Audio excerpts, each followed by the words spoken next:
আমরা বসুন্ধরা গ্রুপের চোখে চোখ রেখে কথা বলেছি।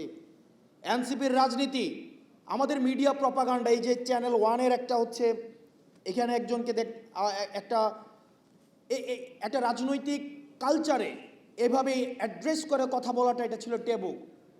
আপনি যদি দেখেন 5ই আগস্ট পূর্বের রাজনীতিতে এভাবে অ্যাড্রেস করে কথা বলাটা ছিল ট্যাবু, কিন্তু আমরা রাজনৈতিক সংস্কৃতিতে আমরা সত্য এবং মিথ্যা প্রচলিত রয়েছে।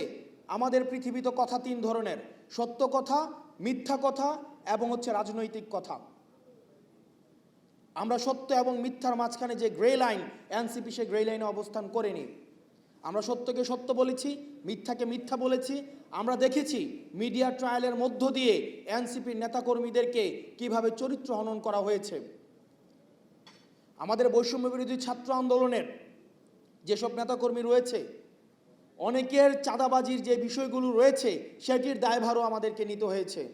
উপদেষ্টাদের যে সীমাবদ্ধতা রয়েছে সেটির দায়ভারও আমাদেরকে নিতে হয়েছে। আমরা দেখেছি, আমরা 5ই আগস্টে আমরা কক্সবাজার গিয়েছি, সেখানে মিডিয়া ফ্রেমিং করে উপাত্ত তথ্য উপাত্ত সহ একদম লাইভে প্রচার করা হয়েছে আমরা হাসের সাথে মিটিং করে ফেলেছি, লাউঞ্জে দেখা হয়েছে, অথচ হাস হচ্ছে ওয়াশিংটনে। এই মিডিয়ার মধ্য দিয়ে এটা থেকে আমাদের শিক্ষা নিতে হবে।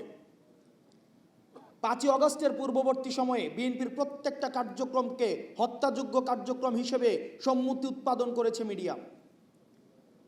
আমাদের ভুলে গেলে চলবে না। কিছুক্ষণ আগে আবিদ ভাই কথা বলছিলেন, হামিম কথা বলছিলেন, আমরা একটা জেনারেশনাল একটা ফাইটের মধ্যে রয়েছি। তরুণ প্রজন্ম এবং পূর্ব প্রজন্মের এই জেনারেশনাল ফাইটটাকে আমাদের ডিকোড করতে হবে। আজকে আপনারা যারা মনে করছেন এই মিডিয়ার যে ধরন, আমরা মিডিয়া বিমুখ না, আমরা মিডিয়া বিরোধী না, কিন্তু আমরা বারবার যেটা বলে এসেছি মিডিয়াকে বস্তুনিষ্ঠ হতে হবে।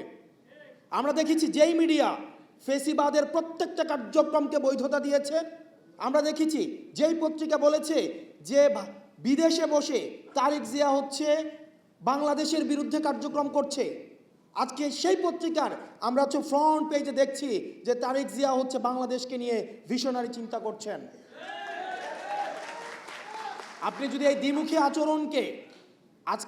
দ্বিমুখী আচরণকে আপনি ডিকোড করতে না পারেন, তাহলে ভবিষ্যতের যে অন্ধকার, যে অদৃশ্য ছায়ার কথা আবিদ ভাই বলেছেন, সেই অদৃশ্য ছায়ার আপনাকে খুব শীঘ্রই সেই ছায়ার মধ্যে আপনাকে করাল গ্রাসে বন্দী হয়ে যেতে হবে।